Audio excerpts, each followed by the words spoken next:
ஆழ்வார்கள், ஆச்சாரியர்கள், அடியார்கள், ஜெயசுவாமிகள் தாமரை திருவடியிலே சரணம். ரங்கநாயகி தாயார் சமேத ஸ்ரீரங்கா உன் தாமரை திருவடியிலே சரணம். ஆண்டாள் திருவடியிலே சரணம். கண்ணன் கடலனையே சரணம். சர்வம் ஸ்ரீ கிருஷ்ணார்ப்பணமஸ்து. ராமானுஜ தயாபாத்திரம் ஞான வைராக்கிய பூஷணம் ஸ்ரீமத் வேங்கடநாதாரியம் வந்தே வேதாந்த தேசிகம்.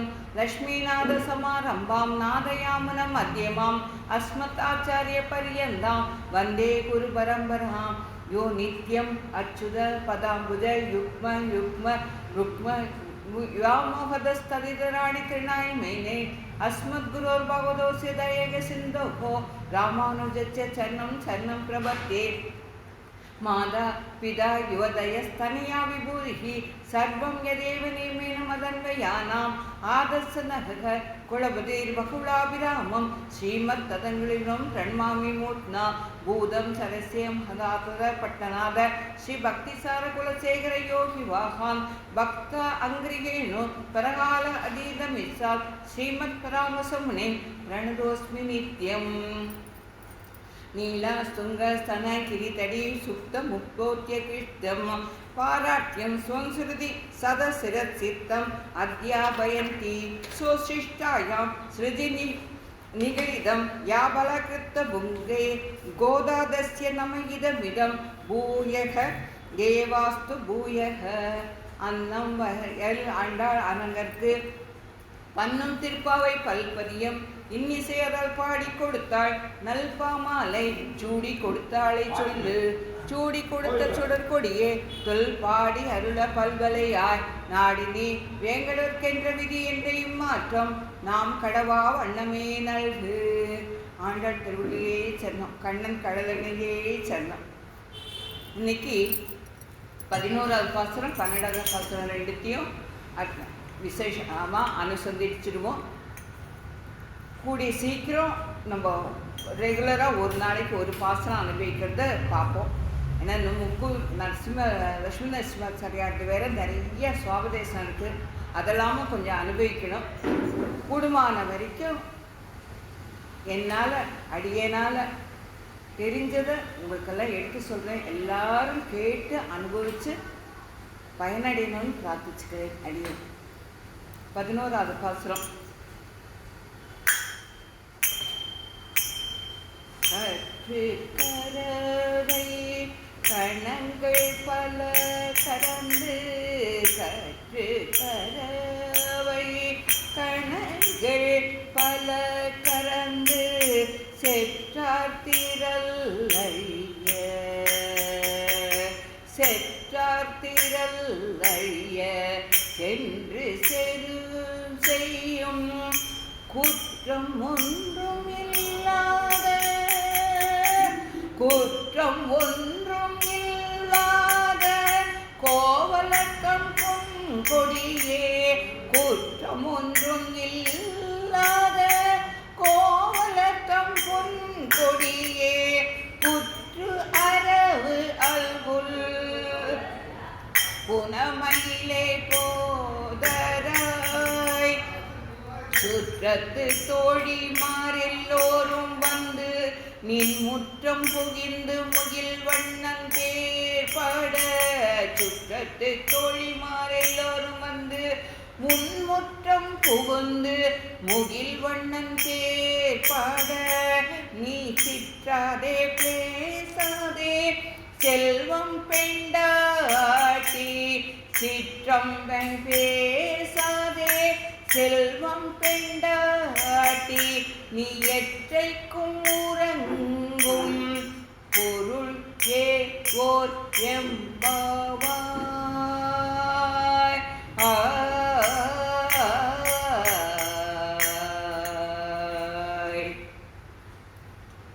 இந்த பாட்டில்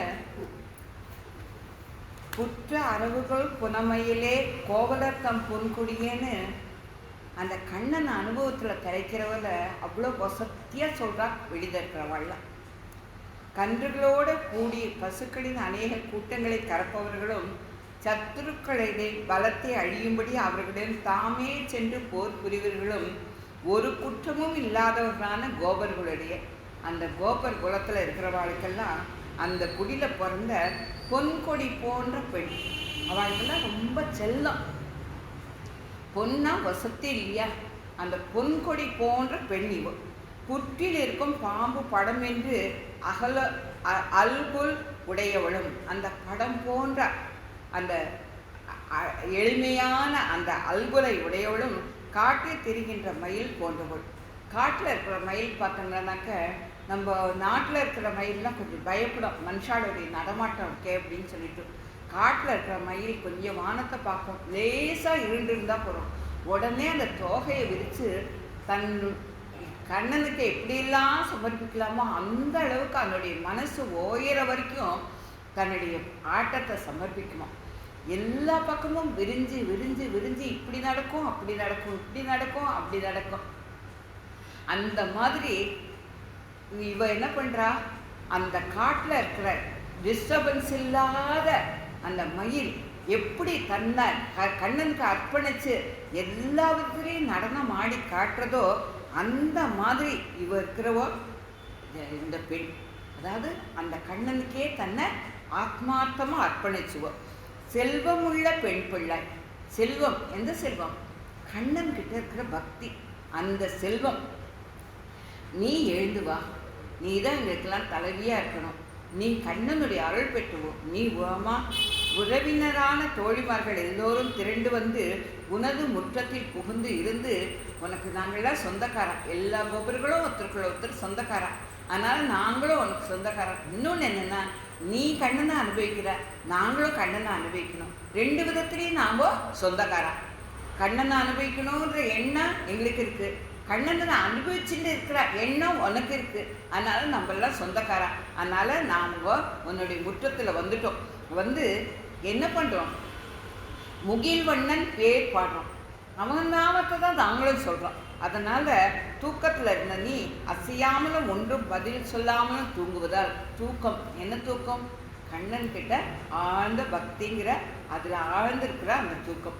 அதனால் இதனால பிரயோஜனம் ஒன்றும் இல்லை. ஒரு கண்ணனை அனுபவிக்கிறது எல்லாரும் சேர்ந்து அனுபவிக்கணும், நீ தனியாக அனுபவிக்காத, எழுந்து மாமா அப்படின்னு சொல்லி சொல்கிறான். இந்த பாட்டில் எழுப்பப்படும் பெண் மிகவும் சிறந்தவள். உலகில் தர்மங்களை செய்து சொர்க்கம் முதலான பலன்களை பெறுவது இயல்பு. ஆனால் படிப்பு, வியாபாரம், கிருஷி இவைகளை நாம் செய்து அதற்கு ஏதாவது முயற்சியை கை கொள்ள வேண்டும். எதுக்குமே ஒரு படிக்கணும்னா கொஞ்சம் ஸ்டெப் எடுக்கணும், வியாபாரம் பண்ணணுன்னாக்கா முதல் போட்டு அதுக்கு உழைக்கணும், வேலை செய்யணுன்னாக்கா அதுக்கு நம்ம உழைக்கணும். ஆனால் அப்படி பண்ணால் அதான் நம்மளுக்கு பலன் கிடைக்கும். இவ எப்படின்னாக்க தன்னை அடைந்ததுக்கு, கண்ணனை அடையிறதுக்கு தன்னுடைய மனசை அர்ப்பணிச்சுட்டா, அதை ஒன்று பண்ணிட்டான். அதனால் கண்ணனை ரொம்பவே அனுபவிக்கிறாளாம். அதனால் அவ சிறந்த பெண். சிலர் சம்பிரதாயம் ஒரு சிலது, எவனை எம்பெருமானை விரும்புகிறானோ அவனால் தான் எம்பெருமான் அடைய பெறுவான். பகவான் மனசில் நம்ம போய் கூறணும், அவன் நம்ம மனசில் உட்காரணும். Mutual understanding. என்னது ஆவியே உன்னது ஆவியேன்னு சொல்லி நம்மாழ்வார் சொல்கிறாப்புல, என்னது ஆவி உன்னது ஆவி என்னது, ரெண்டுக்குள்ள அந்த பகவான் நம்ம அந்தர்யாமையாக இருக்கிறவா முழிச்சுக்கணும், நம்ம ஆத்மாவை முழிக்க வச்சு பார்க்கணும். அதே மாதிரி நம்ம அவன் மனசில் போய் இடம் பிடிக்கணும். அதை தான் இந்த இடத்துல பெரியவள்லாம் சொல்கிறார். பாஷைக்காரர் தனது பாஷ்யத்தில் பிரியதமக ஏவகி வர்ணியக பவதி எஸ்ய அயம் நிரதிஷ்ய பிரியக அப்படின்னு சொல்லி நம்மளுடைய முயற்சி பண்ணணும். பெரியவாள்லாம் நிறைய பேர் நம்மளுக்கு சொல்வாள், ஒரு ஸ்டெப்பு நீங்கள் எடுத்து வைங்க அவன் 100 அடி கீழே இறங்கி வருவான்னு சொல்லுவாள். ஆதி மூலமேனு என்னை காப்பாத்துன்னு சொன்னால் அந்த யானைக்கோசரம் அறக்க பறக்க வைகுண்டத்திலேருந்து ஓடி வந்தான். நம்ம கூப்பிடணும் தான் அவன் காத்துன்னு இருக்கான். அதை தான் இந்த இடத்துல பெரியவாள்லாம் நம்மளுக்கு எடுத்து சொல்கிறா. முயற்சி பண்ணு, அவனை அடையணும்னு முயற்சி பண்ணு. நாளைக்கே அடைஞ்சிட முடியாது, அது எனக்கு நன்னா தெரியும். எல்லாருக்கும் அதை தான் சொல்கிறேன். அந்த முயற்சிங்கிற அந்த விதையை ஊனிடுங்க, அது என்றைக்கு முளைக்கிறதோ முளைக்கட்டும், எப்போ மரமாகட்டும் ஆகட்டும், ஆனால் இந்த ஜென்மத்துக்குள்ளே நம்மளுக்கு அது பலன் தந்துடும்.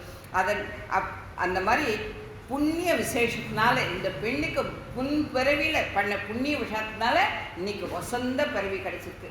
கண்ணன் கீதையில் அதுதான் சொன்னான். நீ முயற்சி பண்ணு, எவ்வளோ முயற்சி பண்ண முடியுமா பண்ணு.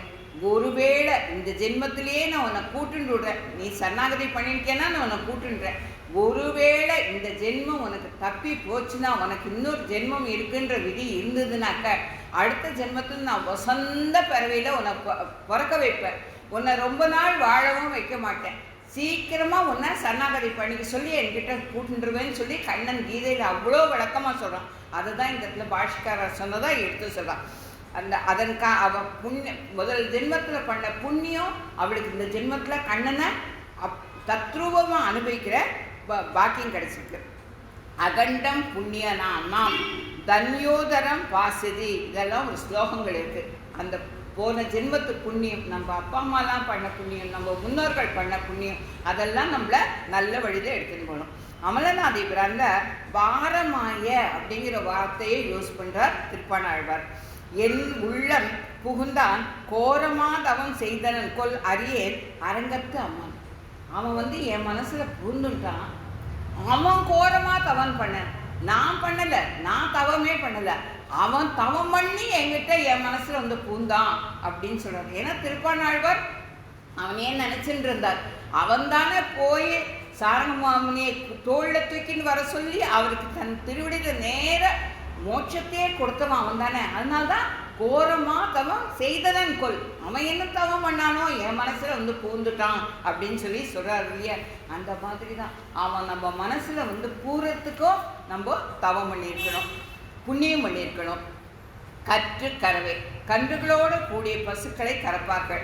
தாழ்ந்த ஜாதியில் பிறந்த போதிலும் சாஸ்திரங்களுக்கு உள்பட்டு கன்றுகளோடே உள்ள பசுவை தான் கறப்பார்கள். கன்று இல்லாதவர்களிடம் செல்லவே மாட்டார்கள். இதெல்லாம் தான் ஆகார நியமத்தில் வேதாந்த தேசிகர் அவ்வளோ நல்லா எடுத்து கொடுக்குறார். கன்று இல்லாத பசு, கன்று இறந்து போன பசு, கன்றை சுமந்துட்டு இருக்கிற பசு, இதுக்கிட்டலாம் நம்ம போவே கூடாதுன்னு நிறைய எடுத்து கொடுக்குறார். அதை தான் இந்த இடத்துல சொல்கிறார். காமிய பலத்தில் ஆசை அற்றவர்கள், காமிய பலம் இந்த உலகத்தில் இருக்கிற சிற்றின்பம், இதில் நம்ம ஆசை வைக்கக்கூடாது. ஒரு குழம்பி இருக்கன்று கன்று இல்லாத பால், இந்த பால் தான் வேதாந்த தேசிகருடைய ஆகார நியமத்தில் பாசுரம். அந்த பாசுரத்தைப்படி தான் ஆயர்கள்லாம் அந்த காலத்திலே வேதாந்த தேசிகர் இப்போ ஏற்றினது இது. சாஸ்திரத்தை என்ன சொல்றதுங்கிறது தான் தேசிகர் எழுதியிருக்கார். சாஸ்திரத்தை மீறாத நடக்கிறவா ஆயர்கள் அப்படின்னு சொல்லி சொல்றார். மனுஷ ஜாதியிலும் இந்த மாதிரி உண்டு. முதல் குழந்தைக்கு அப்த புத்தி ஆகும் சமயம் மற்றொரு குழந்தை பெற்று விடுகிறார். சிசு பிறந்த பிறகு பால் பருவதில் 2 சிசுக்களுக்கும் விவாதம் வருவதுண்டு. குந்தி மந்திரம் மூலமாக தர்மபுத்திரர், பீமசேனன், அர்ஜுனன் 3 பேரையும் ஈன்றெடுத்ததும் ஸ்தனத்தை பருவதில் 3 விவாதம் வந்ததான். குந்திக்கு நேரடியான இது கிடையாது, அவள் சொன்ன மந்திரத்தில் தான் ஒவ்வொரு குழந்தைங்க. அந்த மாதிரி இதை நீக்க தர்மபுத்திரருக்கும் அர்ஜுனனுக்கும் ஒரு பாகத்தையும் மற்றொரு பாகத்தை பீமசேனன் பெரிய வயிறு படைச்சவன்றதுனால அந்த மாதிரி கொடுத்தாங்கிறத சொல்கிறான். இதை கவி ஷட் பீடையா என்ற சோகத்தில் சொல்கிறான். கணங்கள் பல கறந்து, நிறைய கணங்கள் என்னென்னா எம்பெருமான் அவதாரங்கள், குணங்கள், திருநாமங்கள், ஆவணங்கள் ஒன்றல்ல 2 அல்ல. விசுரூபதர்சனத்தில் பார்த்துட்டு அர்ஜுனன் தகச்சு போய், வேண்டாம் கண்ணா நீ இதை மறைச்சிக்கோ, நீ எப்பவும் போல 4 கரத்தோடு இருந்துட்டா, அந்த புன்னகையே எனக்கு போகிறோம் கதறினானா. அந்த மாதிரி அவனுடைய அவதாரங்கள் 1000 கண்கள், 1000 தோள்கள்னு ஆழ்வார்கள்லாம் பாடுறாளே. அவனை கற்பனை பண்ணி பார்க்க முடியுமா நம்மளால? இந்த உருன்னு நம்மளால பார்க்க முடியாது. ஆனால் எந்த உருவில் நம்ம கேட்குறோமோ அவன் வருவான்னு நம்ம ஆழ்வார்கள்லாம் நம்மளுக்கு எடுத்து கொடுக்குற சொல்கிறாளையோ. ரொம்ப பெரியவன், ரொம்ப தூரத்தில் இருக்கிறவன், ரொம்ப சுலபன், நம்மளுடைய பக்திக்கு கட்டுப்பட்டவன், அவன் தான் கண்ணன். ஸ்ரீ ரங்கேச திருநாமிக அஸ்மத் தோஷானாம் சங்கையாதும் நைவ கச்சதே அப்படிங்கிறா வெறிவாள்லாம். அவன் ரொம்ப தூரத்தில் தான் இருக்கான். ஆனால் நம்ம மனசுக்குள்ளே நம்ம கூப்பிட்டோமானா உட்காந்துட்டு நம்மளை ஆட்சி பண்ணுறான். அவன் ரொம்ப வசந்தவன், விஸ்வரூபத்தை பார்க்க முடியாத அளவுக்கு வசந்தவன், பெரியவன். ஆனால் கண்ணனா எல்லார்கிட்டையும் அடியும் உதையும் பட்டு அவளை சிரிக்க வச்சு தானும் சிரித்து மகிழ்ந்தவன் அவன். அதை தான் இந்த இடத்துல எடுத்து சொல்கிறான். எனக்கு ஏதும் வேண்டாம் இவ்வூர் எம்பெருமானை நீர் பாட வேண்டும் அப்படின்னு சொல்லி ஒரு பாசத்தில், எனக்கு எதுவுமே வேண்டாம், இந்த ஊர் பெருமானை நீ பாடு அப்படின்னு சொல்லி ஒரு ஆழ்வாரை பார்த்து ஒரு அர்ச்சகரை சொன்னதா ஒரு கதை இருக்கு. கண்ணபுரமாலே கடவுள் உரில் நீர் அதிகம் உன்னிலும் யான் அதிகம் ஒன்று கேள் முன்னமே ஒன்று பிறப்போ 10 உயர் சிவனுக்கு ஒன்றுமில்லை என் பிறப்பு எண்ண தொலையாதே என்றது. இதிலேருந்து பகவான் பல அவதாரங்கள் செஞ்சிருக்கான். ஆனால் ஜீவர்களின் பிறப்பு எண்ணில் அடங்காதது. நம்மளுக்கு கோடி கோடியான ஜென்மங்கள் நம்ம எடுத்துருக்கோம். 88 கோடி ஜென்மங்கள் எடுக்கணுமா? நம்ம கல்லா மண்ணா அப்புறம் புல்லா அப்படியே வளர்ந்து வளர்ந்து வளர்ந்து வளர்ந்து ஒவ்வொரு ஜாதியிலையும் எத்தனையோ ஜென்மங்கள் இருந்து அதுக்கப்புறம் இந்த வைஷ்ணவத்தில் வந்து அதுக்கப்புறமும் அவனை அடையாத எத்தனையோ ஜென்மங்களை வீணாக கழிச்சுட்டு அதுக்கப்புறம் ஒரு தடவை நம்மளுக்கு ஞானம் வந்துட்டு அதுக்கப்புறம் அவனை அடைஞ்சிடுறோம் இல்லையா? அதை தான் இந்த இடத்துல சொல்கிறான். பல கறந்து எவ்வளவு ஆனிரை கூட்டம் இருந்த போதிலும் தயங்காமல் ஒருவனே கறக்க முன் வருவான். ஏன்னா நம்ம உட்காந்து ஸ்ட்ரெயின் பண்ணி கறக்க வேண்டாமே. வள்ளல் பெரும்பசு கழுதலாம், பாக்கத்தை மாற்றது மட்டும்தானே இவா வேலை. அதை தான் இந்த இடத்துல சொல்கிறான். வேள்வியில் ஒரே ஒரு ரித்விக்கு எல்லாருடைய ரித்விக்குடைய வேலையும் செய்து விடுவான். ஒரு ரித்வேகம் படித்தவன் எல்லாருடைய இதையும் அவனே பண்ணிடுவான். அந்த மாதிரி ஒரு அந்தணன் எல்லா வேதங்களையும் ஓடுவான். ஒரு அந்தணனுக்கு சாமவேதம் மட்டும்தான் தெரியும் கிடையாது, ரிக்வேதம் மட்டும்தான் தெரியும் கிடையாது. எல்லாம் கற்று பிடிச்சாதான் அவன் அந்தணன் ஆவான். அந்த மாதிரி ஓர் அரசகுமாரன் மல்யுத்தம் வில் யுத்தம் கத்தி சண்டை எல்லாத்தையும் சின்ன வயசுலேயே கற்றுண்டாதான் ஒரு அரசனாக ஆக முடியும். அந்த மாதிரி ஒரு கோபனே எல்லா பசுக்களிலிருந்தும் பாலை கறந்து விடும். ஈசன் ஒருவனாக இருந்தே எல்லார் உள்ளும் புகுந்து நியமனம் செய்வது போல் இவன் ஒருவனே சமர்த்தனாக கறப்பான். நம்ம இந்த காலத்து மாடெல்லாம் நம்ம கஷ்டப்பட்டு கறக்கணும். அந்த அவை வள்ளல் பெரும்பசுக்கள். அதனால ஒத்தராலே நிறைய பசுக்களை கறக்க முடியும்னு சொல்றார். செற்ற கிருஷ்ணனுடைய குணங்களில் குற்றம் சொல்பவன் தமக்கு பகைவன். யாராவது பெருமாளை பற்றி குத்தமாக சொன்னால் அவளை திரும்பி கூட பார்க்கக்கூடாதுன்னு சாஸ்திரம் சொல்றது. அவளை நம்ம ஏற்றுக்கவே கூடாது. எக்காரணம் கொண்டு அவளோட நம்ம நட்பு வச்சுக்க கூடாது. அவளை எவ்வளோ அளவு ஒதுக்கணுமோ அப்படி ஒதுக்கிடணும். ராவணனிடமிருந்து வந்த விபீஷ்ணனை ராமனுக்கு பகைவன் என்று எண்ணி எனக்கும் பகைவன் என்றான். அங்கதான் விபீஷ்ணன் வரான். இவங்க ராமன் கிட்ட சரணாகதி பண்ணிக்க தான் வரான். ஆனால் அவன் ராவணன் தம்பிங்கிற ஒரு முத்திரை அவனுக்கு இருக்கிறதுனால அவன் ராமனுக்கு பகைவன் எனக்கும் பகைவன் அங்கவதன் சொல்றான். அந்த மாதிரி யாரெல்லாம் நிந்திக்கிறாளோ, ராமனை வேண்டான்னு சொன்னவன் ராவணனுடைய தம்பியும் அப்படிதான் இருப்பான்னு நினைச்சுட்டு அங்கவன் சொன்னான். அப்புறம் விபீஷணன் தன்னை விவரித்து தன்னை சொல்லி ராமன் அவனுக்கு சரணாகதி கொடுத்தாங்கிறது பெரிய கதை. சாது ஜனத்தை நலியும் கஞ்சனை தீய புத்தி கஞ்சன் உண்மையில் சீற்றம் உடையன். இதெல்லாம் கம்சனை பற்றின இது. அந்த எல்லாத்தையும் எப்படியாவது அந்த கண்ணனை அழிச்சிடணும். இவன் பண்ண பண்ண பண்ண இவனுக்கு காலம் நெருங்கிறதுங்கிறது அவனுக்கு தெரிஞ்சுக்கல. கம்சனுக்கு என்னமோ தான் பெரிய ராஜா, தன்னால் எல்லாம் சாதிக்க முடியும்னு நினச்சான். அதனால் அவன் அழிஞ்சே போயிட்டான். நான் கண்ணனுக்கு அடிமை, என்னை கண்ணன் காப்பாற்றுவான்னு நினச்சான் அர்ஜுனன். அவன் நன்னா வாழ்ந்தான். பஞ்ச பாண்டவர்களும் கண்ணன் கிட்ட அடிமைப்பட்டான். அதனால் அவளுக்கு எப்பேற்பட்ட ராஜ்யங்கள் கிடைச்சிது, எப்பேற்பட்ட மோட்சம் கிடைச்சிது. அதை தான் இந்த இடத்துல எடுத்து சொல்கிறான். மற்ற இனி உரைப்பு இல்லை இருப்பதென்ன உன் சுற்றம் நீ என்ன இன்னுயிர் தலைவன் என்றான் கம்பன். திரள் அழிய பகைவர்களை அடியோடு கொள்வதற்கு இவர்களுக்கு நோக்கம் இல்லை. எப்போவுமே பகைவர்கள் இருந்தாக்க நம்ம ஒருவேளை அவள்லாம் நம்ம உபதேசம் பண்ணால் கேட்டுப்பானா கண்டிப்பாக முதல்ல முதல் ஸ்டெப்பு அவளுக்கு நம்ம உபதேசம் பண்ணி பார்க்கணும். உபதேசம் பண்ணுறதை அவள் கேட்டுக்கிறாளான்னு பார்க்கணும். கேட்டுக்காத அவள் நம்மளையே மாற்றக்கூடியவளாக இருந்தால் அவளை விட்டு நம்ம விலகிடணும். இல்லை கொஞ்சம் கொஞ்சமாக அடிக்க அம்மியும் நகருங்கிறாப்புல கொஞ்சம் கொஞ்சமாக அவன் மனசில் நம்மளால் விதைக்க முடிஞ்சதுனாக்க அது பெரும் புண்ணியம் அப்படிங்கிற சொல்கிறார். அவர்களுடைய திறன் பலம் கர்வம் இவைகளை அழிப்பதில் தான் நோக்கம். அவளுடைய மனசில் இருக்கிற அந்த கெட்ட எண்ணங்களை தான் அழிக்கணும், அவளை நம்ம அழிக்கக்கூடாது. பகவானும் அப்படிதான், கூடுமான வரைக்கும் அவளை திருத்தத்துக்கு பார்ப்பான். அவளை திருத்த முடியலைங்கிற ஒரு ஸ்டேஜ் வந்தாதான் அவளை அழிப்பாங்கிறத சொல்கிறார். கம்சன் ஒருவாறு நினைத்து கொள்கிறான். உடலில் சாம்பலை பூசிக்கொண்டிருக்கான் பரமசிவன். நால்முகன் வேதங்களை ஓதிக்கொண்டிருக்கான். தேவேந்திரன், ரம்பை, ஊர்வசி முதல்வர்களை சூழப்பட்டவன். மகாவிஷ்ணு உலக படைப்பில் ஊன்றியவன். ஆக அவர்கள் என்னை என்ன செய்ய முடியும் என்று திமிரை பெற்றவன் கம்சன். அந்த திமிர் அழிஞ்சு போக முடியா. அவனை கம்சனை நேரில் போய் அழித்தான் கண்ணன். சென்று சரி செய்யும். கண்ணன் அங்கே போய் தான் கம்சனை அழித்தான். கம்சன் அங்கே வரல, சென்று சரி செய்யும். எங்கே அசுரர்கள் இருக்காளோ அவகிட்ட போய் அவளை சண்டைக்கு கூப்பிட்டு முதல்ல திருத்தி பார்ப்பான். அவளை திருத்த முடியலன்னா அவளோட போரிட்டு தான் அழிப்பான். நேரடியாக அப்படியே கண்ணை அழிக்க மாட்டான். குற்றம் ஒன்றுமில்லாத கோவலர். போர் புரிவதில் ஆயுதம் தரிக்காமல் செய்வது குற்றம். அந்த கோவலர்கள்லாம் யாராவது எதிரிகள் சண்டைக்கு வந்தாக்க ஆயுதம் தரிச்சுட்டு போய் தான் ஆயுதம் எடுத்து வராதது குற்றம் போல் பகைவன் ஆயுதம் இல்லாத போது அடிப்பதும் குற்றம். நம்ம ஒரு போருக்குன்னு போனாக்க நம்மளும் ஆயுதத்தோடு இருக்கணும், அவளும் ஆயுதத்தோடு இருக்கணும். நேருக்கு நேர் நின்று எவ்வளவு தூரத்துக்கு அவளுக்கு புரிய வைக்க முடியுமோ சண்டை போட்டு அதில் புறமுதுகு இடக்கூடாது. இதெல்லாம் அந்த காலத்தில் ராஜாக்கள் பண்ணது. இந்த காலத்தில் அதெல்லாம் நம்மளுக்கு அவ்வளோ வராது. ஆனால் அந்த சாஸ்திரத்தில் சொல்லியிருக்கிறத மட்டும் அடியேன்னு எடுத்து சொல்கிறான்.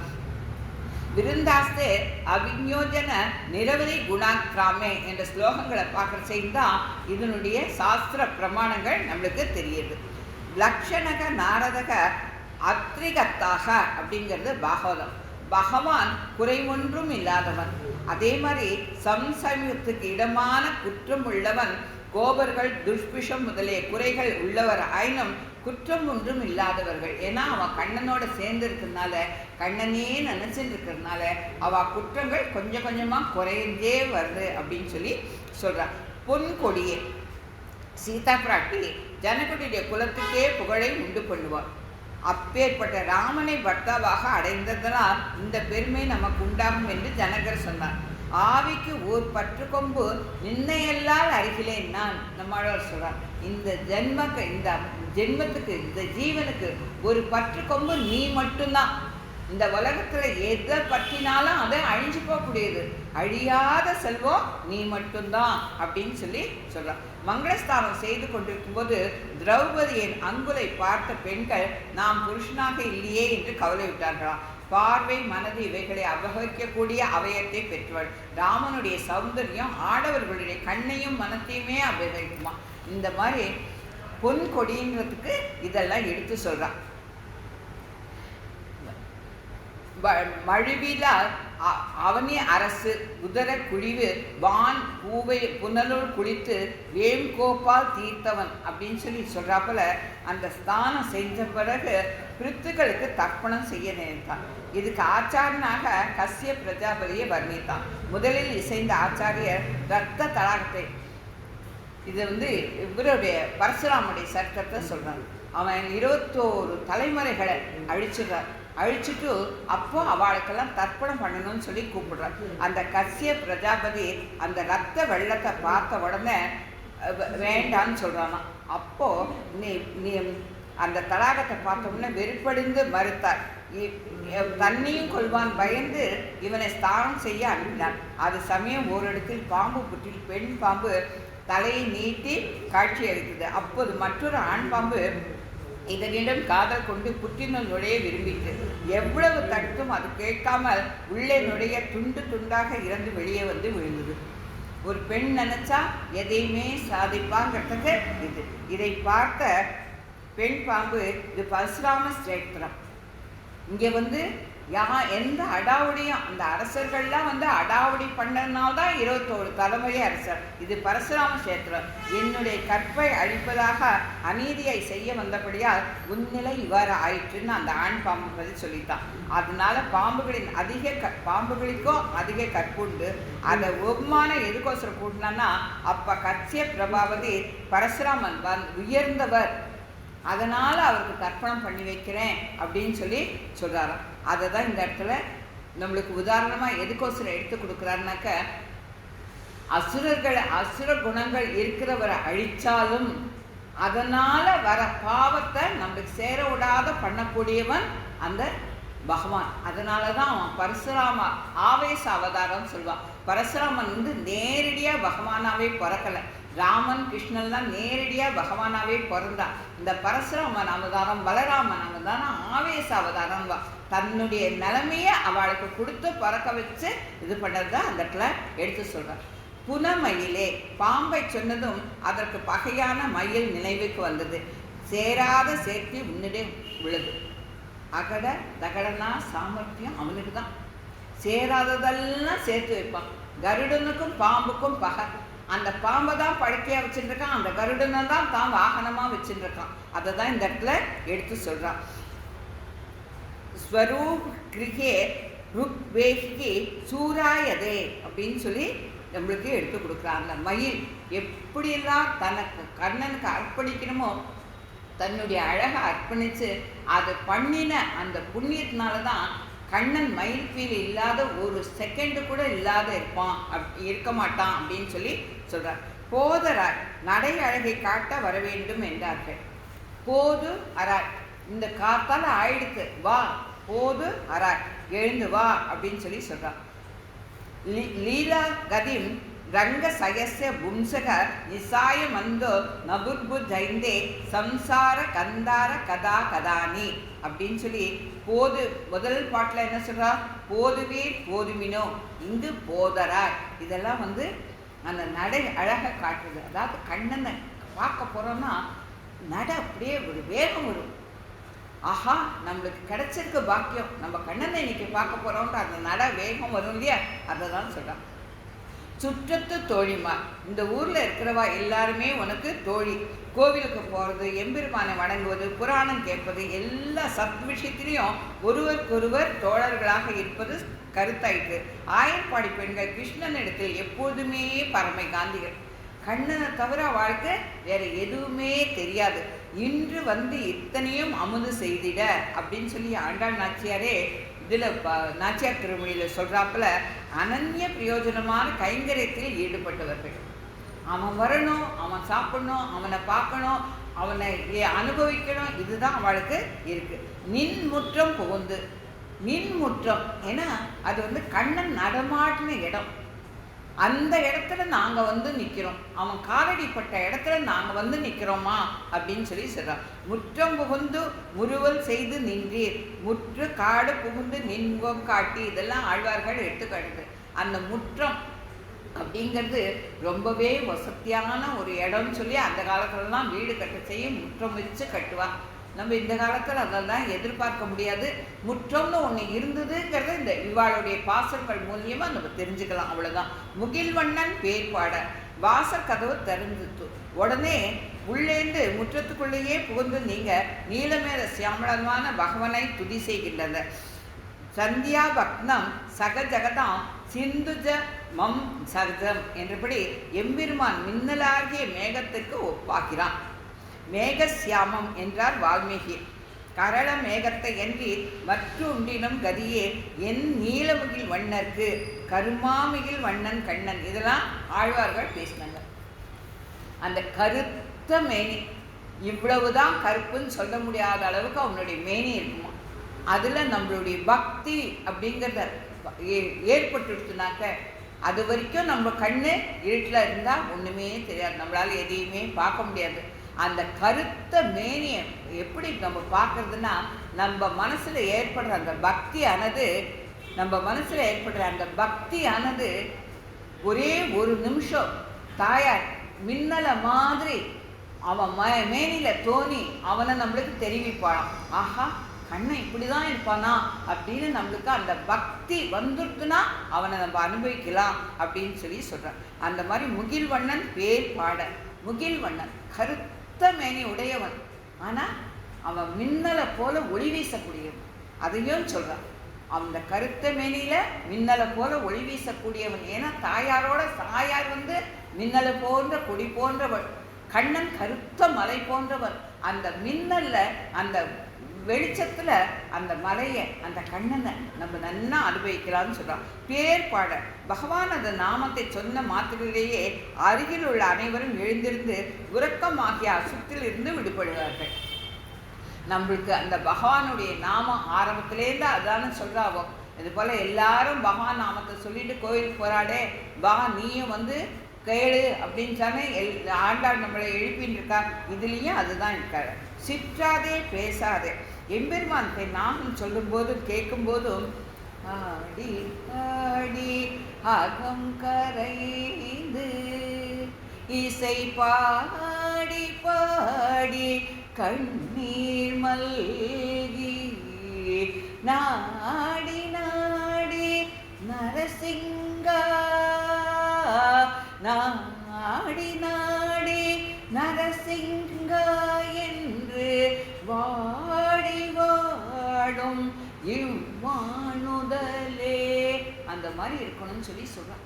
அந்த ஆடி ஆடி அகம் கரையணும், இசை பாடி பாடி நம்ம கண்ணில் கண்ணீர் மல்கணும், நாடி நாடி நரசிங்கா எங்கே இருக்கான்னு நம்ம தேடணும், அப்படி பாடணும், அவனை பார்க்கணுங்கிற ஆத்மார்த்தம் நம்மளுக்கு கிடைக்கணுங்கிறது தான் இந்த இடத்துல எடுத்து சொல்கிறான். மலையை எடுத்து கல்மாரி காத்தமாக அந்த கோவர்த்தனகிரியை அந்த ஆயர்களுக்கோசரம் அந்த மலையை தூக்கி கல்மாரி காத்தவன் அவன். எம்பெருமானுடைய நாமங்களை சொல்ல சொல்ல சொல்ல நம்ம மனசு அந்த மாதிரி பதப்படும்.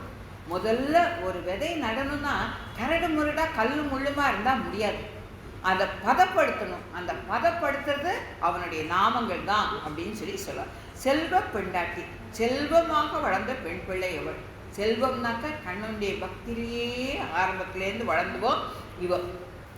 அப்பேற்பட்டவ அந்த செல்வ பெண்டாட்டியான உன்கிட்ட வந்து நாங்கள் நிற்கிறோமே, அதுவே எங்களுக்கு போகிறோம், நீ எழுந்து வா, எங்கள் கோஷ்டியில் சேர்ந்துக்கோ அப்படின்னு சொல்லி இவள்லாம் அவளை ஒஸ்தியாக பேசி, உயர்ந்தவளே நீ வா, எப்போவுமே நல்லா தெரிஞ்சவாளோடு நம்ம சேர்ந்து இருந்தோம்னாக்க அவளுடைய கடாட்சம் நம்மளுக்கு கிடைச்சிட்டுனா, பெரிய சபையில தான் பெரியவாளோட இருந்தோன்னா அவகிட்ட 2 வார்த்தை நம்மளுக்கு பேச முடிஞ்சிருத்துனாக்க அதுதான் பாக்கியம் இல்லையா? அதை தான் இந்த இடத்துல எடுத்து சொல்கிறேன், நீ வா அப்படின்னு சொல்லி சொல்கிறேன். கறவைன்னா உபனிஷத்து. கண்ணன் என்ன பண்ணுறான், கீதை ஆகிய பாலை அர்ஜுனனுங்கிற கன்றை முன்னிட்டு உபநிஷத்தமாகிய பசுவிலிருந்து கறந்து நம்மளுக்கு கீதையை கொடுக்குறாங்கிறது தான் சாஸ்திரம். அந்த கறவைனா உபநிஷத்து, அந்த உபநிஷத்தை நம்மளுக்கு கொடுக்கணும். அந்த உபநிஷத்தெல்லாம் நம்மளால படித்து அர்த்தம் தெரிஞ்சுக்கிறதுங்கிறது முடியாத கதை. அதுக்கு என்ன பண்ணுறான் பகவான், ஒரே ஒரு வழி பண்ணுறான் அழகா. அந்த அர்ஜுனங்கிறது பசு. அந்த உபனிஷத் கீதை எப்படி கிடைக்கிறதுனாக்கா அந்த கீதையாக பாலை அர்ஜுனங்க, அந்த கீதைங்கிறது பால், அர்ஜுனங்கிற கன்றை முன்னிட்டு கொண்டு பசுலேருந்து கறந்து நம்மளுக்கு கொடுக்குறான் அப்படிங்கிறது சாஸ்திரம். சர்வோப நிஷோதோப காவகா அப்படிங்கிறது. இதுக்கு கணங்கள் பல, 108 உபநிஷத்துக்கள், ஸ்மிருதி, புராணம், பிரம்மசூத்திரம் இவைகளிலிருந்து ஞான பாலை பருக வேண்டும். தத்துவம், ஹிதம், புருஷாத்மம் இவைகளை நன்கு அறிய வேண்டும். ஈஸ்வரன் ஒருவன், தான் உண்மையான பொருள். ஏகம் அவன், ஏகமூர்த்தி. பல மூர்த்திகளாக அவதாரம் எடுக்கிறான், பல மூர்த்திகளாக காட்சி தரான். ஆனால் அவன் ஏகம்.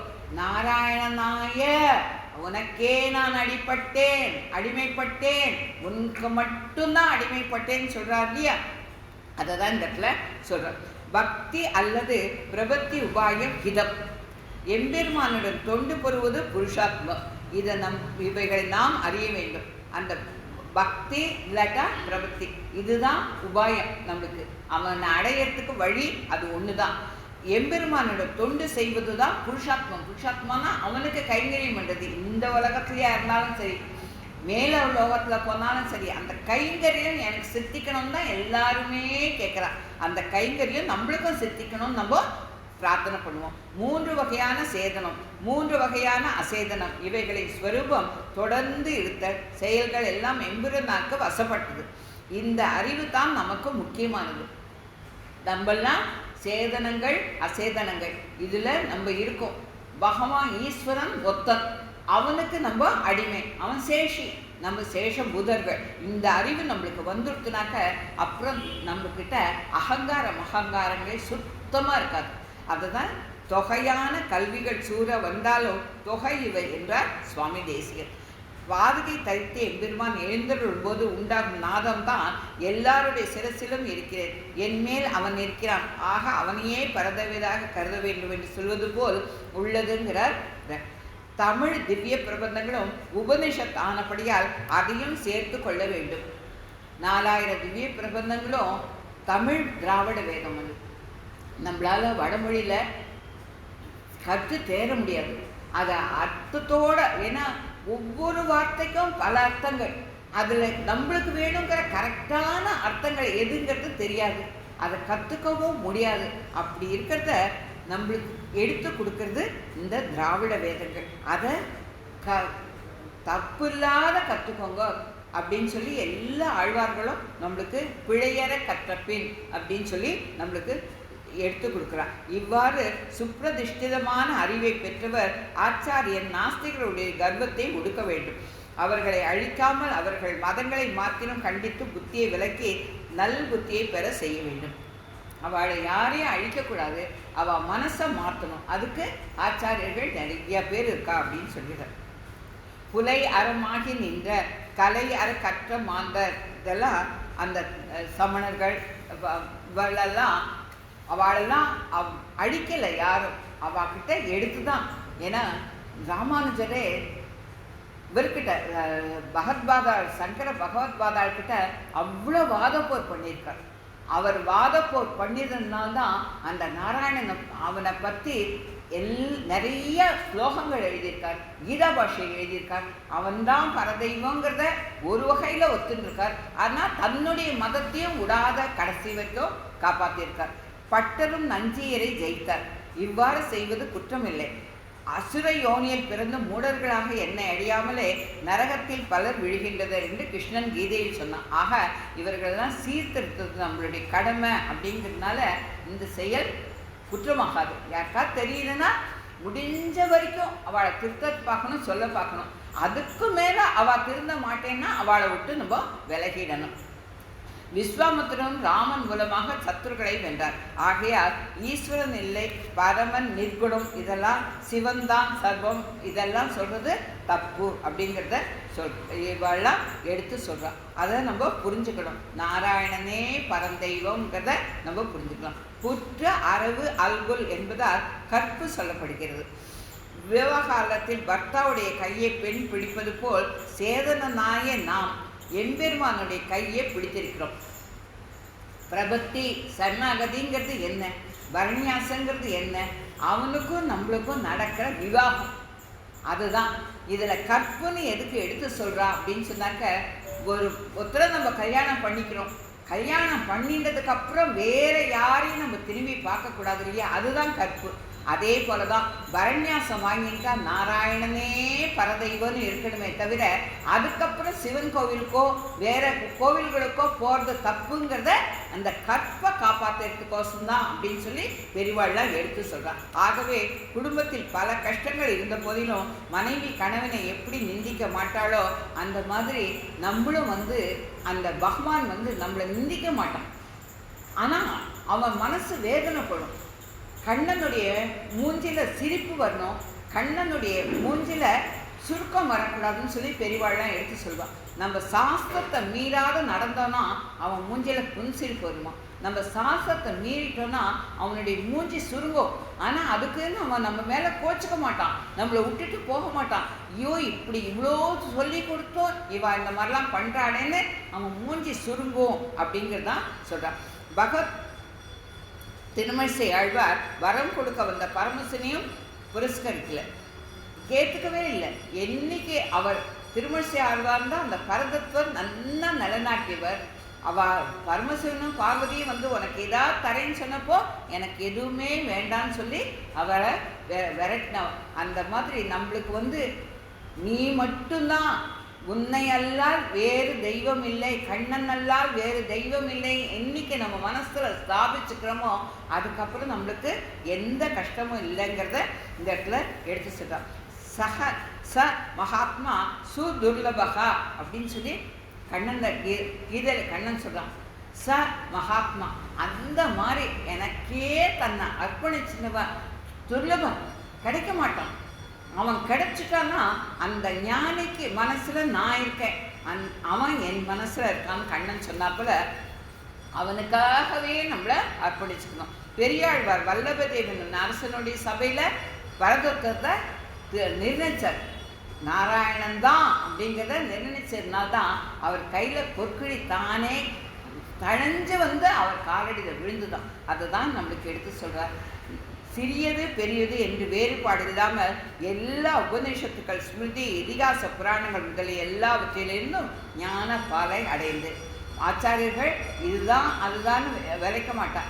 எல்லாத்தையும் தெரிஞ்சவா ஆச்சாரியர்கள். அவ நாஸ்திகர் ஆஸ்திக அபிமானி இவர்களுடைய வாதங்களை வென்று இருக்கும் அவர்களான நாஸ்திகர்லையும் வென்றுவா. நம்மளுக்கு ஏதாவது சந்தேகம் இருந்தாலும் நம்ம ஆச்சாரியன் நம்மளுக்கு தீர்த்து வச்சிருவா. பிரம்மம், விப்ரலபம், பிரமாதம் முதலிய தோஷமற்ற வேதங்களை நன்கு அபேசுதான ஆச்சாரியர்களே அடைந்த சத் சிஷ்யனே பதில் விஸ்வசிய என்றபடி பரியான எம்பெருமானிடத்தில் கற்புடையவனே.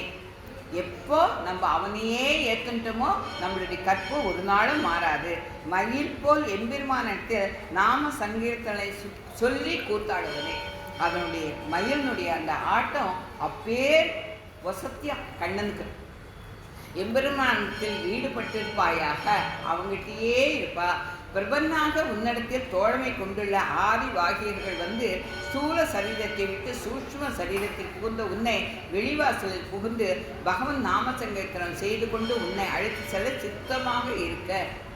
நம்மளுடைய ஜீவன் நம்ம ஜீவன் இந்த உடம்பை விட்டு போச்சுன்னா ஆதிவாகர்கள் 12 லோகத்தை அச்ராதி மார்க்கெட்டில் போகணும்.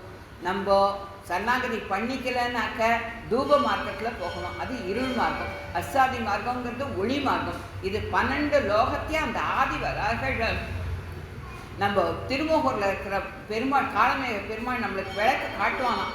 ஏன்னா அண்டகாரம் ஒரே இருட்டு, அதில் எப்படி இந்த ஜீவன் போகும்? அவர் விளக்கு காட்டி அந்த ஆதிவராகர்கிட்ட நம்மளை கொண்டு போய் சேர்ப்பாராம். அவள் அந்த 12 லோகத்தையும் தாண்டி நம்மளை கொண்டு போய் விரஜா நதி கிட்ட விடுவாராம். அந்த விரஜாவில் நம்ம ஸ்நானம் பண்ணி வெளியில் வந்தால் 5000 அப்சரசுகள் 5000 அடியார்கள் ஓடி வந்து நம்மளுக்கு அலங்காரம் அப்படி பண்ணி நம்மளை பகவான்கிட்ட கூட்டின்னு போவாடாம். பகவான் குழந்தை வந்துட்டியாடா அப்பா அப்படின்னு சொல்லி தூக்கி தந்தி திருத்தொடையில் உட்கார வச்சுப்பாங்க. தேவிமார்கள்னா நம்ம மேலே புஷ்பம் பொறிவாங்க. அந்த மாதிரி ஒரு ஆனந்தம் ஆனந்தம் ஆனந்தம் அந்த பரமபதம். அதை அடையணுங்கிற எண்ணம் நம்மளுக்கு வரணும். ஏன் இங்கே பிறந்து ஏன் கஷ்டப்படணும்? அப்பேற்பட்ட நல்ல வசதியான இடம் நம்மளுக்கோசரம் காத்துட்டு செய்யும். மண்ணில் புகுந்தவர் விண்ணில் புகுவது மன்னவர் விதி. நம்ம என்னைக்கா இருந்தாலும் அங்கே போய் தான் சேர போகிறோம். அதையே இந்த ஜென்மத்திலேயே நம்ம முயற்சி போகக்கூடாதுங்கிறதான் சொல்கிறான். பகவான் நாம சங்கீர்த்தனத்தை செய்து கொண்டு கொஞ்சம் கொஞ்சமாக அவன் நாமத்தை சொல்ல பாருங்க. சொன்னால் உங்களுக்கு எப்படி சரணாகதி பண்ணிக்கணுங்கிற ஒரு எண்ணம் வந்துடும். அதை வச்சு உனது அந்திம காலத்தில் பாகவதர் உன் அருகில் வந்து செவியில் படும்படியாக மந்திரங்களை ஜபிக்க. அந்த அந்திம காலத்தில் அவனுடைய கர்ணம் வந்துடும். நம்மளுக்கு கிடைச்சிருந்தனாக்க தெரிந்தும் தெரியாமலும் பாவங்களை செய்து விட்டோம் என்ற சஞ்சலத்தை விட்டவனாக பகவானின் நாமங்களை தவிர மற்ற பேச்சுகளை பேசாதவனாக இருப்பாயாக. எத்தனையோ தப்பு பண்ணுறோம், அந்த தப்பெல்லாத்தையும் எப்படி கழிக்கிறது? அவனுடைய நாமங்கள் தான் அதுக்கு வழி, வேற வழியே கிடையாது அப்படிங்கிற. சக ஆத்மா சுதுர்லபகன் என்று எம்பெருமானாலே கொண்டாடப்படக்கூடியவனாக அந்த ஞானியா நம்ம ஆயிடுவோன்னு சொல்றான். நாம் செய்த பாவங்களை செலவு செய்பவன் அவன். எல்லாத்தையும் மாற்று சக்க நான் அழிக்கிறேன், நான் பார்த்துக்கிறேன், நீ கவலைப்படாதன்னு சொல்லுவான் அவன். ஆனபடியால் இனி சம்சாரிப்பதற்கு அனுகூலமான வினை நம்மிடம் இல்லை. ஆகையால் இனி சம்சாரிப்பதான உறக்கத்துக்கு வழி இல்லை. இவளை போய் எழுப்புறாளே, இவளுக்கு வந்து ஞான கடலில் திளைக்கிறவாவோ அவள் இந்த கோஷ்டியில் சேர்ந்துட்டா இனிமே அஞ்ஞானமே நம்மளுக்கு இல்லை அப்படிங்கிறத இந்த பாசுரத்தில் எடுத்து சொல்லியிருக்கான். இனி அடுத்த பாசுரத்தை அனுபவிச்சிருவோம். அணியே பாசுரம் 12. கனைத்து இளம் கற்று எருமை கன்றுக்கு இறங்கி நினைத்து முளை வழியே நின்று பால் சோர நனைத்து இல்லம் சேர் நல் செல்வம் தங்காய் பனை தலவீழ நின் வாசல் கடை பற்றி சினத்தினார் தென்னிலங்கை கோமானை சேற்ற மனத்துக்கு இனியானை பாடவும் நிவாய் திறவாய் இனித்தான் எழுந்து இராய் இனித்தான் எழுந்து இராய் ஈது என்ன பேருறக்கம் இனித்தான் எழுந்து இராய் ஈது என்ன பேருறக்கம் அனைத்து இல்லத்தாரும் அனைத்து இல்லத்தாரும் அறிந்து ஏங்கோ எம்பாவாய்.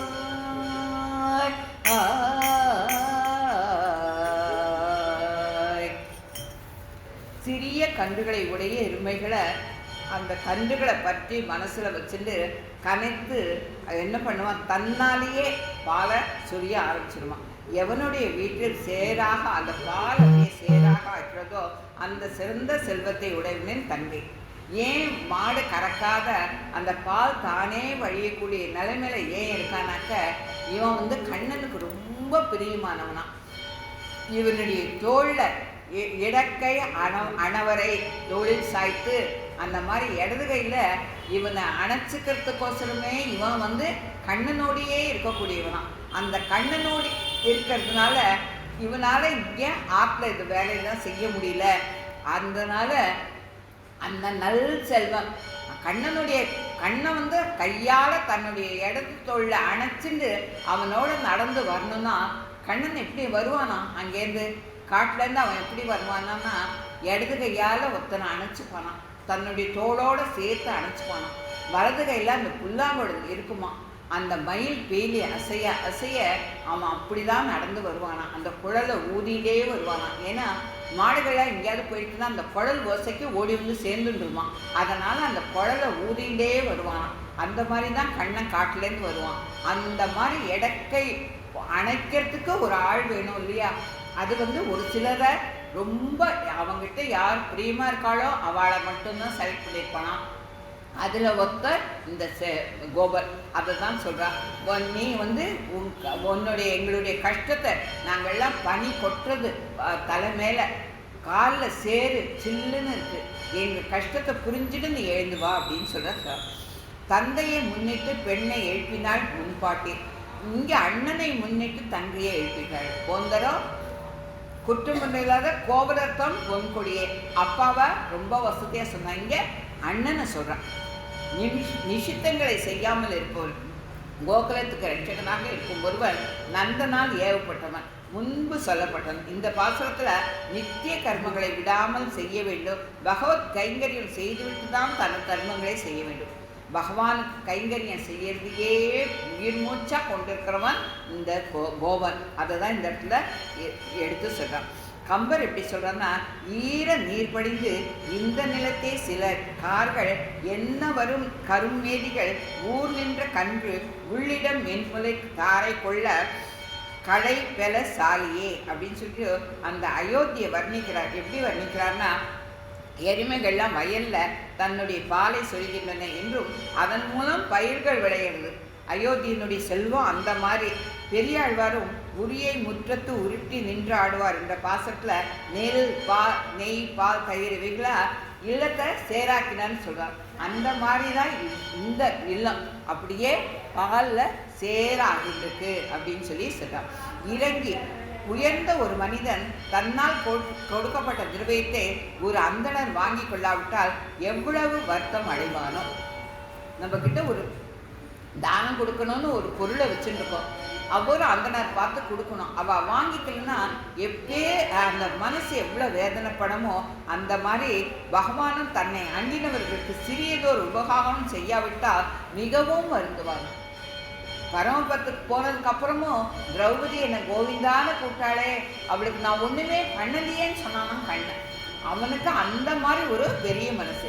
ஏழை ஏதலன் கீழ்மகன் என்னாத இறங்கி வந்திருப்பவன் பெருமான். ஏழை ஏதலன் இவன் கீழ்மகன் இந்த ரொம்ப வசதியான, அவனுக்கு எந்த வித்தியாசமும் கிடையாது. அவன் நம்ம கிட்ட எதிர்பார்க்கறதெல்லாம் ஆத்மார்த்தமாக கண்ணான்னு ஒரு வார்த்தை கூப்பிட மாட்டியாப்பா, ஒன்று மனசார என்னை கூப்பிட மாட்டியா, நான் உங்ககிட்டயே வந்து இருக்கேனேன்னு தான் சொல்லி அவன் கேட்குறான். அர்ஜுனனுக்கு கீதையை உபதேசித்து கொண்டு வரும்போதே மறுபடியும் அவனுக்கு இரக்கம் கொண்டு உனது நன்மையை விரும்பி தத்துவங்களை உபதேசிக்கிறேன் என்றான். 11 அத்தியாயம் சொல்லி முடிச்சிடுறான். கண்ணா அர்ஜுனன் பேசாத பார்த்துட்டு இருக்கான். சரி, எனக்கு எதுவுமே புரியல, அதனால திருப்பி இன்னொரு தடவை எல்லாத்தையும் சொல்வோன்னு சொல்லிட்டு அவன் கேட்கவே இல்லை. அர்ஜுனன் கேட்கவே இல்லை.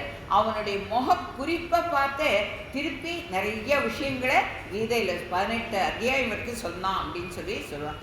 கரவா மடனாகு தன் கன்று உள்ளினால் போல் அன்று மனிதனை கன்றுக்கு ஒப்பாக்கி பேசுகிறான். இந்த கரவாத மடநாகு நம்மளுக்கு புத்தியில் ஏறாது, அவ்வளோ சீக்கிரம் ஏறாது, அவ்வளோ சீக்கிரம் படியாது. ஆனால் படிய வைக்கணும். அதுக்கு நம்மளுக்கு அவனுடைய நாமங்கள் மட்டும்தான் நம்மளுக்கு உபயோக பண்ணும் அப்படின்னு சொல்லி சொல்கிறார்.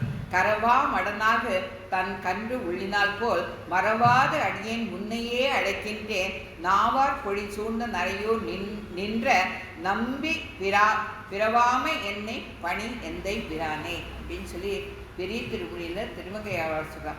கரவாத மடனாக தன் கன்று உள்ளினால் போல், அந்த கறக்காத அந்த மாடு தன்னுடைய கன்றுக்கோசரம் நினச்சி தானே கொற்றா போல மறவாத அடியேன் முன்னையே அழைக்கின்றேன்.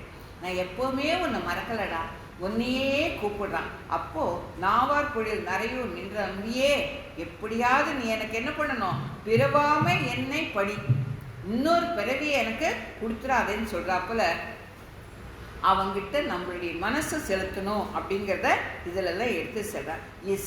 இல்லம் செயலாக்கும் வகையில் பால் இருந்தும் சில பேராசையால் பாலில் தண்ணீரை கலந்து விற்பார்கள். இதெல்லாம் ரொம்பவே தப்புங்கிறத அந்த காலத்துலேருந்தே எடுத்து சொல்லியிருக்கான்.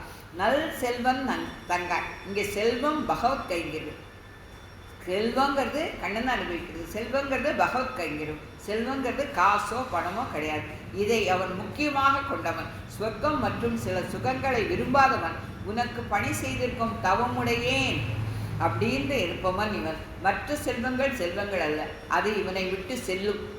ஆனால் வேற இடம் போயிடும். நம்ம கிட்ட இருக்கிற இன்னைக்கு 1000 ரூபாய் வச்சுருப்போம், நாளைக்கு ஒரு செலவு வந்துடும், அந்த 1000 ரூபாய் இன்னொருத்தர்கிட்ட போயிடும். ஆனால் அவங்ககிட்ட இருக்கிற பக்தி வளருமே தவிர குறையாது. அதை தான் இந்த இடத்துல எடுத்து சொல்கிறான்.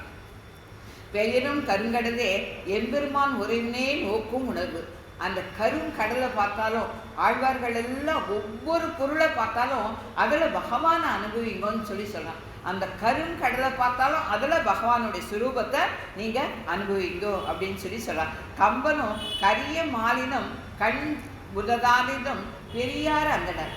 எதை பார்த்தாலும், எந்த கருப்பை பார்த்தாலும் அது உள்ள மின்னல் மாதிரி தாயார் இருக்காளா, அந்த கண்ணன் தெரிகிறானான்னு அனுபவிக்கிறதுக்கு நம்ம மனசை தயார்படுத்திக்கணும். நல் செல்வன் தங்காய். நல் செவனுடைய தங்கை ஆனபடியால் அவனை போல் நீயும் பகவத் கைங்கிறதில் ஈடுபட வேண்டாமா? அப்பேற்பட்டவனுடைய தங்க நீ. அப்போ நீ என்ன பண்ணணும், அவனை மாதிரி தானே இருக்கணும். அவனை மாதிரி பகவத் கைங்கரியத்தில் ஈடுபடணுமோ இல்லையோ?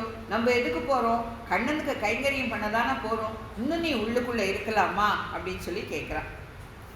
தங்காய் தனது கையை பிடித்து ரட்சிக்கப்பட வேண்டியவள், எனவே தங்கை என்ற பெயர். பிள்ளை மாப்பிள்ளை மகன் மருமகன் என்றால் போல் ராதாவிற்கு தங்கை இடத்தில் அபிமானம் அதிகம் வேண்டும். ஆகையால் அன்றோ ராமானுஜருக்கு ஆண்டாளிடத்தில் அபிமானம். அந்த ஆண்டாள் அவள் பாடிட்டு போயிட்டா.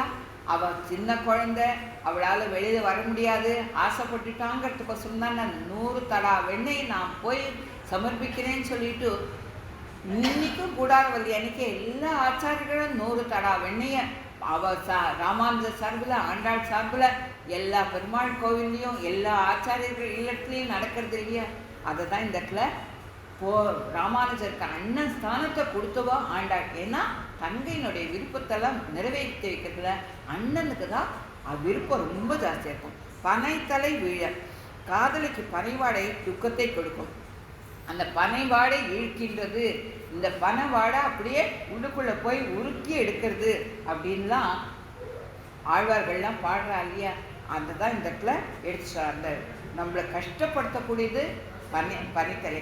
ஸ்ரீரங்கத்தில் எம்பெருமானை சேவிக்கும் பாகவதர்கள் பூவராகம், திருவிக்கிரமன், ராமன், கண்ணன் இவர்கள் செய்த அபிமானுஷ சேஷிதங்களை சொல்லி எம்பெருமான் சந்நிதி வாசலில் இருபுறவும் பெருகோரும் காவேரி போல் தங்களது இரு கண்களிலும் நீரை தாரையாக பெருக்கி அந்த இடத்தை சேராக்குவார்களாம். இதெல்லாம் குலசேகர ஆழ்வாருடைய பாசனங்களில் இருக்கு. அந்த மாதிரி ஆழ்வார்கள்லாம் அவனையும் அந்த பாகவதார்களையும் அனுபவிச்சிருக்கிறான். அந்த அனுபவங்கிறத நம்ம கொஞ்சமாவது அனுபவிக்கிறதுக்கும் முயற்சி பண்ணணும். முயற்சி திருவினையாக்கும். கொஞ்சோண்டு ஒரு அடி எடுத்து வைக்கிறோம், தானே அவன் அந்த பகவான் ரொம்ப காரண்யன், நம்மளுக்கு நல்ல வழியை அவன் காட்டும். சினத்தினால் செந்நிலைமை கருணையே உருவானவன் ராமன். ராமனுக்கு கோபமே வராதுன்னு சொல்லுவான். அப்பேற்பட்ட ராமனே சினத்தினால் தென்னிலங்கை சேர்த்தான். அந்த கோபம், அவனே கோபம் வந்து அந்த இலங்கையை அழிச்சான் அப்படிங்கிறது அந்த இடத்துல சினத்தினால். கோபம் வராதவாளுக்கு ஒரு கோபம் வந்ததுன்னு வச்சுக்கோங்க, அது பெருங்கோபமாயிடும். இலங்கை கோமானை செற்ற. இலங்கையில் விபீஷணனுக்கு பட்டாபிஷேகம் செய்து வைப்பதாக ராமன் சங்கல்பித்து அதை அழிக்க வேண்டாம் என்று எண்ணி இலங்கைக்கு அரசனான ராவணனை வென்றான் என்பதை காட்ட கோமானை செற்ற. இலங்கையை அழிக்கல, அந்த கோமானை செத்தான். ராவணனை அழிச்சுட்டு விபீஷணனுக்கு பட்டாபிஷேகம் பண்ணி வச்சான் அப்படின்னு சொல்லி மனத்துக்கு இனியான கிருஷ்ணன் பெண்களுக்கு தீமையை கொள்வான். அதாவது ராமன் உண்ணாது உறங்காது என்ற வகையில் பெண்ணிற்காக பல செயல்களை செய்து பெண்மையை அடைந்தான். ராமா என்ற எழுத்து மிக மதுரமானது என்கிறார் விஸ்வாமித்திரர். சௌந்தரியத்தாலும் தேக அமைப்பாலும் வசித்த ராமன் என்ற பெயர் சுட்டினான். ஜனங்களை ரமிக்க செய்பவன். ஜனங்கள் இவனிடத்தில் சந்தோஷம் உள்ளவர்களாக இருப்பர். அந்த ராமராஜ்யங்கிறது அவ்வளோ வசதியானது. ஜனங்களிடத்திலும் இவன் ஆசையுடன் இருப்பான். ஆக ராமன் அப்படிங்கிற பேர் அதனால் வந்தது. சிலர் கண்ணுக்கு அழகாக இருப்பார், மனசுக்கு பிடிக்காத இருப்பார், பார்க்காத ரொம்ப அட்ராக்ஷனாக இருப்பார். ஆனால் அவளுடைய செயல் நடவடிக்கைகள்லாம் நம்மளுக்கு மனசுக்கு பிடிக்காது. ஆனால் ராமன் சர்வ இந்திரியங்களும் டாப் டு பாட்டம்னு வாழ அந்த மாதிரி அந்த பாதத்திலேருந்து திருமுடி வரைக்கும் அனுபவித்தார் திருப்பானாழ்வார். அந்த மாதிரி அனுபவிக்க தகுந்தவன் ராமன். அவன் மனத்துக்கு இனியான் அப்படிங்கிறத இந்த இடத்துல எடுத்து சொல்கிறான். ராமாயணங்கிறது தெவிட்டாத காவியம். இதை பலமுறை கேட்டாலும் மேலே கேட்கணுங்கிற ஒரு ஆசை தான் நம்மளுக்கு வரும். ஒரு பொண்ணுக்காசை உண்ணாத உறங்காத இருந்தான் அப்படிங்கிறத இந்த இடத்துல வேறு விதத்தில் நம்ம எடுத்துக்கூடாது. ஒரு காரியம் தன்னை விட்டு ஒரு பொருள், நல்ல பொருள் தன்னை விட்டு போயிடுச்சுன்னா அந்த பொருளை அடையணும்னாக்க நம்ம வைராக்கியமாக இருக்கணும் அப்படிங்கிறத தான் இந்த இடத்துல எடுத்து காட்டுறோம். சமுத்திரம் கடையப்பட்டது, அணையால் கட்டப்பட்டது. இது எல்லாமே சீதையின் காரணமாகன்னு சொல்கிறான். அந்த சீதையின் காரணமாகன்றது அதான்.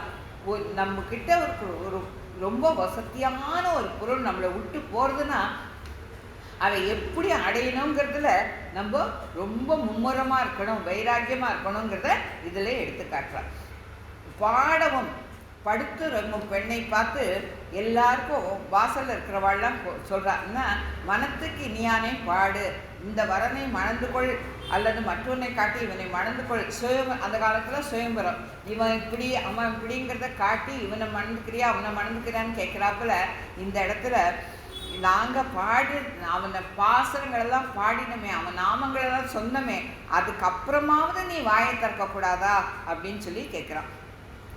இனித்தான் எம்பெருமானை தன்னை அடைந்தவர்கள் ரட்சிப்பதற்கு வைகுண்டத்தில் இருந்து கருடன் மேல் ஏறி வேகமாக வருவான். கருடனுடைய வேகமும் போதாதுன்னு அவனை தூக்கி இடுப்பில் வச்சுட்டு அவன் வேகமாக வருவான். அப்பேற்பட்ட ராமனுடைய விருத்தாந்தத்தை சொல்லி இனித்தான் எழுந்திராய் என்று சொல்வதன் மூலம் ஒரு விலட்சணமான பொருள் கூறக்கூடாது. அதாவது பரதன் தாயான கௌசல்யாவுடன் சபதம் இதுபோடு காலை மாலை இருவேளையும் உரிய கடனை செய்யாமல் எவன் தூங்குகிறானோ அவனுக்கு ஏற்படும் பாவத்தை நான் அடைவேன் அடியேன் முன்னாலே விண்ணப்பிச்ச. அதுதான் 74 சபதம் பண்ணுறான் பரதன் கௌசல்யா கிட்ட. அதில் இந்த கால மாலையில் யார் தன்னுடைய சந்தியாவந்தனம் தான் பண்ணாத யார் தூங்கிட்டு இருக்காளோ அவளுக்கு என்ன பாவம் சேருமோ அதை எனக்கு சேரட்டும்னு சொல்கிறாப்புல ஆமாம் பிரதட்சணை பண்ணுறாங்க. இதை எடுத்து காட்டுறதுக்கோசம் தான் ராமாயண கதையை சொல்லி இனித்தான் எழுந்திராய் அப்படிங்கிறத சொல்கிறான். அந்த காத்தால வேலை தூங்கக்கூடாது, சாயங்கால வேலை தூங்கக்கூடாதுங்கிறத ராமாயண கதை மூலியமாக நம்மளுக்கு எடுத்து கொடுத்தார். இது என்ன பேருறக்கம்? காட நித்திரை தீர்த்த நித்திரை இருவகை உண்டு. தீர்த்த நித்திரை என்பது மரணத்தை சொல்லும். காட நித்திரை என்றால் உள் வெளி அறியாமலும் தன்னை அறியாமலும் தூங்குவது. ஆழ்ந்த தூக்கம் சொல்கிறோம் இல்லையா, அதுதான். நீ உயிரிடம் இருப்பதால் உன் தூக்கம் தீர்த்த யாத்திரை அன்று. நாங்கள் வெளியிலிருந்து இருப்பதையும் நீ அறியவில்லை. நோன்புக்காக சங்கல்பித்து கொண்டு படுத்து கொண்டும் இருக்கிறேன் என்று உன் சுரூபத்தை அறியவில்லையே அப்படின்னு சொல்லி சொல்கிறான். உபநிஷத்தில் தூங்கும்போது சர்ஞான எம்பெருமானால் அணைக்கப்பட்டு உள்வெளி எதையும் அறியாமல் அவனிடம் லயிக்கிறான் என்று சொல்லப்பட்டுள்ளது. நம்ம நல்லா ஆழ்ந்த நித்திரையில் தூங்குறோம்னாக்க பகவான் நம்மளை அணைச்சிட்டு இருப்பான் அப்படிங்கிறது தான் சொல்லுவான். சின்ன குழந்தைகள்லாம் பார்த்தீங்கன்னாக்க திடீர்னு கலகலகலன்னு தூங்கிட்டு இருக்கும். தூக்கத்திலே நல்லா சிரிக்கும், திடீர்னு அழும். அப்படின்னு சொன்னால் அந்த பகவான் அதோடையே இருப்பானா. அதுக்கு விளையாட்டெல்லாம் காட்டுவானா, விளையாட்டெல்லாம் காட்ட செய்யும், அது சிரிக்குமா. பகவான் அந்த குழந்தைய விட்டு போகிற செய்யும், அழுமா. அதை தான் இந்த இடத்துல எடுத்துடுறான். முன் பாசத்தில் பெரும் தூக்கமுடைய கும்பகர்ணனை உதாரணமாக்கினார். அவனை காட்டிலும் அதிக தூக்கம் கொண்டவரை யாரும் இல்லாதனால இந்த இடத்துல உதாரணத்துக்கு உதாரணத்துக்கு யாரையுமே சொல்ல முடியல அப்படின்னு சொல்லி சொல்லலாம். அனைத்து இல்லத்தாரும் எல்லாரும் என் வீட்டுக்கு வர வேண்டும், நோன்பை நடத்த வேண்டும் என்று பிரார்த்தனை செய்ய வேண்டும். இப்படி செய்தால் எனக்கு மேன்மை என்று நீ எண்ணி இருந்தாய். அதையும் இப்பொழுது எல்லாரும் அறிந்து விட்டனர். அந்த மாதிரிலாம் நீ முதல் நாள் சொல்லிட்டு இந்த மாதிரி கிருஷ்ணானுபவத்தில் அறிஞ்சிருக்கே அப்படின்னு சொல்லி சொல்கிறார். அறிந்து நீ உண்மையில் எம்பெருமான் விஷயமாக அனுபவத்தில் ரகசியமாக இருக்கிறார். இப்போது எல்லாராலும் அறியப்பட்டு விட்டது. ஏன்னா நிஜமாக நீ தூங்கலை, நீ கிருஷ்ணன் அங்கே அனுபவிச்சுட்டு இருக்க. அது இப்போ எங்களுக்கு எல்லாருக்குமே தெரிஞ்சு போயிடுது. இந்த பாசுரத்தில் நல்செவன் என்பது சீதாமன். இவளுடைய அண்ணா பேர் சீதாமன். இவர்கள் இருவரும் இணையில்லாத நண்பர்கள். ராமன் லக்ஷ்மணன் போலவும் பரத சத்ருகன் போலவும் உள்ளவர்கள். ராமன் குகனிடத்திலும் சுக்ரீவனத்திலும் விபீஷணத்திலும் எவ்வாறு நடந்து கொள்வானோ அந்த வகையில் சீதாமனத்தில் ஸ்ரீகிருஷ்ணன் நடந்து கொள்வான். ஏன்னு அதுதான் முன்னாலே உங்களுக்கு விண்ணப்பிச்சேன். எம்பெருமானான ராமானுஜத்தில் அபிமானம் வைத்திருப்பது அனைவருக்கும் தெரியும். அதுபோல் இந்த பெண்ணிடத்தில் எம்பெருமான் ஆசை உள்ளவன். எனவே எழுப்பப்படும் பெண் பாஷிக்காரருக்கு ஒப்பாவாள். சீதாமனிடத்தில் கிருஷ்ணன் அதிகமாக அன்பு கொண்டவன். ஆகையால் இவனை பகவான் தன் தோளில் சுமக்கிறான். இது பாகவதத்தில் உள்ள கதை. ஆயர்பாடியில் சிறுவர்கள் ஒருவருக்கொருவர் விளையாடும் போது பிரபலம்பந்த என்ற அசுரன் கோப வேஷம் தரித்து கிருஷ்ணனை கொல்ல வந்தான். இதை அறிந்த பகவான் இவனை கொல்வதற்கு உபாயம் தேடினார். கோபர்களை அழைத்து நாம் 2 பிரிவாக விளையாடுவோம், தோல்வி அடைந்தவன் ஜெயம் பெற்றவனை தோளில் ஏற்ற செல்ல வேண்டும் அப்படின்னு சொல்லி சொல்கிறோம். உடனே எல்லாரும் பண்ணுறான். அந்த வகையில் எதிர்கட்சியில் உள்ள ஸ்ரீராமன் மூலமாக கிருஷ்ணன் தோல்வி அடைந்தான். கிருஷ்ணனது கட்சியில் இருந்த பிரலபன் என்ற அசுரனும் தோல்வி அடைந்த பிறகால் பலராமனை அவன் சுமந்தான். பிரலபன் என்ற அசுரன் தன் தோளில் உள்ள பலராமனை ஆகாய மார்க்கத்தில் எடுத்து செல்ல இதை உணர்ந்த பலராமன் அவனுடைய தலையை தன் முஷ்டியால் பிளந்து அவனை கொன்றான்.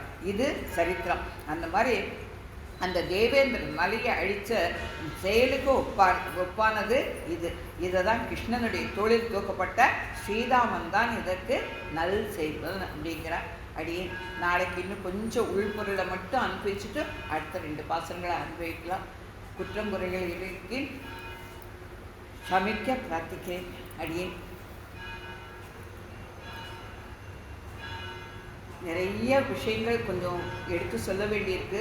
அதனால் கொஞ்சம் பொறுமையாக எல்லாரும் கொஞ்சம் நேர காலெல்லாம் ஆகிறத பொருட்படுத்தாத கொஞ்சம் எல்லாருமே கொஞ்சம் நிறைய பாசுரங்களை அர்த்த விசேஷங்களை முடிஞ்ச வரைக்கும் மனசில் வாங்கிட்டு அதனுடைய அர்த்தங்களை புரிஞ்சுட்டு எல்லாரும் நடந்துட்டு சொல்லி பிரார்த்திக்கிறேன். அடி வேய புகழ் வில்லிபுத்தூர் ஆடி பூரம் மீன் மேலும் மிக விளங்க விஷ்ணு சித்தன் தூய திருமகளாய் வந்து அரங்கனார்க்கு துடாய் மாலை முடிச்சூடி கொடுத்த மாதே நேயமுடன் திருப்பாவை பாட்டு ஆரைந்து நீ உரைத்த தை ஒரு திங்கள் பாமாலை ஆய புகழ் 143 அன்புடனே அடியேனுக்கு அருள் செய்யே. ஆண்டாள் திருவிழே கண்ணன் கவியே சர்வம் ஸ்ரீ கிருஷ்ணார்ப்பணம்.